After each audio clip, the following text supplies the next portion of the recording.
Alright lads, so the mid-month banner for the month of August has officially been announced and also released at the exact same time. So these characters, the two that you see on your screen, a new swimsuit version of RANGIKU and also Nelliel, are currently available right now, and we're here to ask the question, are these characters worth summoning for? And right from the get-go, this is a banner you should only summon on if you're a fan of Nelliel and RANGIKU. At this point, the banner itself isn't anything super crazy, just based on the characters themselves. We will go into detail about what RANGIKU and Nelliel do offer, but the filler pool itself, while it does feature some 1000-year Blood War characters, namely the Christmas version of Nemu, Swimsuit Candice, and also Bambietta, the other filler pool really isn't that great. Ultimately, I would say at most maybe do the discounts. I just in general wouldn't recommend summoning on this banner, especially with the upcoming Burn the Witch banner likely happening at the end of the month. Ultimately, like I said, the only reason why I would recommend summoning on this banner, or why you would want to summon, is if you are just a Nelliel fan and also RANGIKU fan and want them. But I think for the majority of us, like myself, we should be skipping this banner. If you do decide to summon, it's not a crown step-up summon, neither is it a Zenith step-up summon, it's kind of its own thing, but you are guaranteed a 5-star every 5 steps, and you only get the pity ticket where you are guaranteed RANGIKU or Nelliel on step 20, so it's worse than a crown step-up summons, but better than a Zenith summons. And after you do complete step 20, you just basically repeat the same 20 steps. Now, one thing that you might have noticed with this banner, which I think is actually really cool, and something I welcome and want to see more, is that these designs are actually based off of the swimsuit jet artbook designs by KUBO himself. And that's also reflected in the character art. So this is actually a special banner. Even though it is technically, yes, just another swimsuit Nelliel and RANGIKU, it is technically different because these are KUBO designs. So you can see, for example, these are called Creators Art Collaboration version.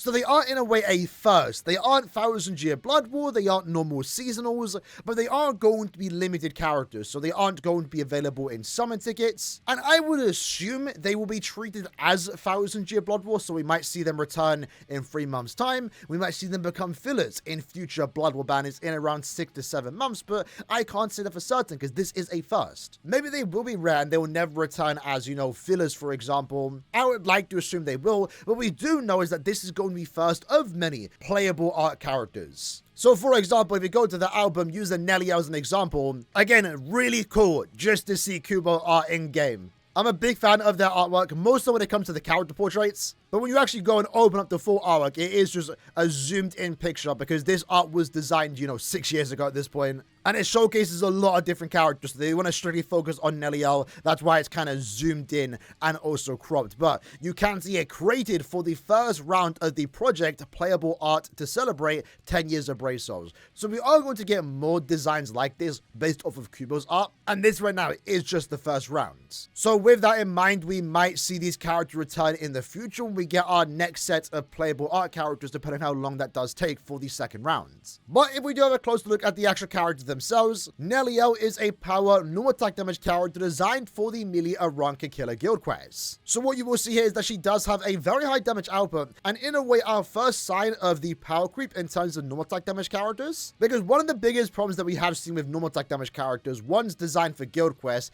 is that their damage output is heavily nerfed outside of guild quests. Because in guild quests they have flurry +2, outside of guild quests they only have flurry +1. Well, finally, while it's still being, you know, flurry plus extra in guild quests, at the very least now, it's flurry 2 everywhere and only flurry 3 in guild quest. So her damage output is going to be insanely high in the guild quest game mode, but even outside of guild quest, this is still going to be some really respectable damage, as she does have flurry +2 and also a 95% normal attack damage increase. That, in my opinion, is actually really good. Especially with the added long reach. She does have an increased stat augment chance to inflict stat augments. In her case, she can inflict lacerate plus. This is against any Aaroniero. And then she also does have the similar skill that Misaki, the swimsuit character, did have, where she increases everyone in your team's damage output by 20% to any enemy inflicted by a status augment. This is really good and can definitely be seen outside of her respective guild quest phase, which of course is the melee Aaroniero guild quest. So if you are someone like me that did miss Misaki, and you're seeing a lot of people use Misaki Misaki in Guild Quest, you can basically do the same thing with this Nelliel. So while yes, she will mainly be used in the immediate Aaroniero Guild Quest, she definitely will be technically usable outside of that Guild Quest too, just pretty much for this skill alone, and the fact that she does boost your team stats by 43%. Overall, as far as GQ NAD characters go, right now she is actually one of the best characters in that regard. Obviously though, she isn't going to be a standout unit as we do go into the future. This likely will now become the norm for normal attack damage characters. Flurry 2 everywhere, Flurry 3 in Guild Quest. So right now it's special, but in the future it's just going to be the normal. But regardless though, I think for the most part this does solve the normal attack damage characters' damage output just being bad outside of Guild Quest. Even though yes, she does still have more Guild Quest skills, right? I actually don't mind it at this point. At the very least, outside of Guild Quest, Flurry +2 everywhere with a high bruiser value is actually perfectly fine in my opinion, especially with a team boost and an increased damage chance to inflict lacerate. Now I guess it's worth mentioning too, she does also have an EX skill. This most likely will be the norm going forward, where every character just is now given EX skills, and in her case it's damage taken minus 20% at special level 5 with also 35% normal attack damage. If you do in the future, because no one's going to do it now unless you're crazy for Nelliel, get her max transcended, DR 20 and also 35 NAD is a really good soldiery combination, especially for power brave battle characters, just NAD characters in general, I guess. At 1 out of 5 though, it's just 16% DR, which is also a really good soul trait. 16 DR and 35 NAD is an overall powerful soul trait. So yeah, as far as NAD characters go, she's really good. Do you need it in Guild Quests? That comes down to your team. But overall, I'd say she's probably one of the better NAD characters in the game, especially again for her respective Guild Quest phase. And then after that, we have RANGIKU. So in this case, she's going to be the spiritual pressure character of the banner, a mind Soripa with the human killer plus ability. She is designed to be used in the melee human guild quest, and right now she will be the best lead because she is also the only character for this guild quest phase that does have guild quest skills. Of course, Driscoll and also Soifon do exist and you can still definitely use them.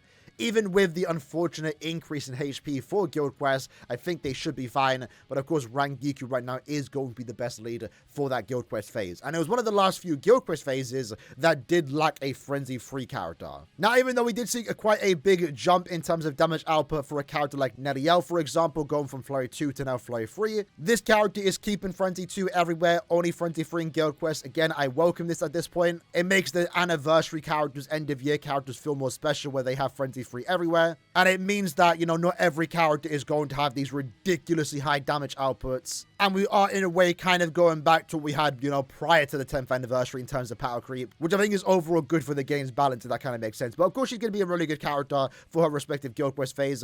I think one of the better things about this character, which in a way is pushing the power creep to a certain extent, is that while yes, she does have Frenzy 2 free in Guild Quest, she also does have a super high Berserker value for a mid-month unit. That's one of the more annoying things when we see Frenzy free in Guild Quest. Like, that in of itself isn't a big issue. It's more so when they just don't give the character any other multipliers, give them no Berserker, for example.